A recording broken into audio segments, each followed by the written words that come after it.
রাত পোহালেই পৌষ পার্বণ, কিন্তু পিঠে পুলির আয়োজনের থেকে বাঙালিকে বেশি ভাবাচ্ছে আবহাওয়া। একে হাড় কাঁপানো ঠান্ডা, শীতার্ত মানুষের কষ্টের শেষ নেই। প্রচণ্ড ঠান্ডায় ভালো নেই প্রাণীগুলো। তার ওপর এবার দোসর হতে যাচ্ছে বৃষ্টিও। পৌষ পার্বণের রাতের পরদিন অর্থাৎ 16ই জানুয়ারি থেকে উত্তরবঙ্গ জুড়ে বৃষ্টির সম্ভাবনা রয়েছে। সেই বৃষ্টির স্থায়িত্ব হবে 18ই জানুয়ারি পর্যন্ত। না, এটা আমরা বলছি না।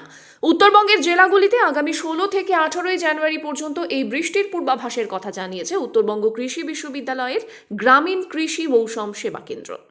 আবহাওয়া বিজ্ঞান বিভাগ সূত্রে জানা গিয়েছে, হিমালয় থেকে তৈরি হওয়া পশ্চিমী ঝঞ্ঝা এবং বঙ্গোপসাগর থেকে আগত জলীয় বাষ্পের কারণে এই বৃষ্টির সম্ভাবনা দেখা দিয়েছে।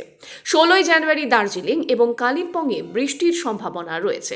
অন্যদিকে ওই দুই জেলা সহ কোচবিহার, জলপাইগুড়ি ও আলিপুরদুয়ার জেলায় হালকা থেকে মাঝারি বৃষ্টির সম্ভাবনা রয়েছে পরবর্তী দুদিন। এছাড়াও উত্তরবঙ্গের বাকি জেলাগুলিতে হালকা বৃষ্টির পূর্বাভাস রয়েছে। এতে একদিকে যেমন বাগান জাতীয় ফসল ও শাকসবজির ক্ষতির সম্ভাবনা দেখা দিয়েছে, তেমনি উত্তরবঙ্গের মানুষের দুর্ভোগ আরও বাড়ার সম্ভাবনা তৈরি হয়েছে। এমনিতেই গত কয়েকদিন ধরে সূর্যের দেখা নেই, চলছে মারাত্মক হারে শৈত্যপ্রবাহ।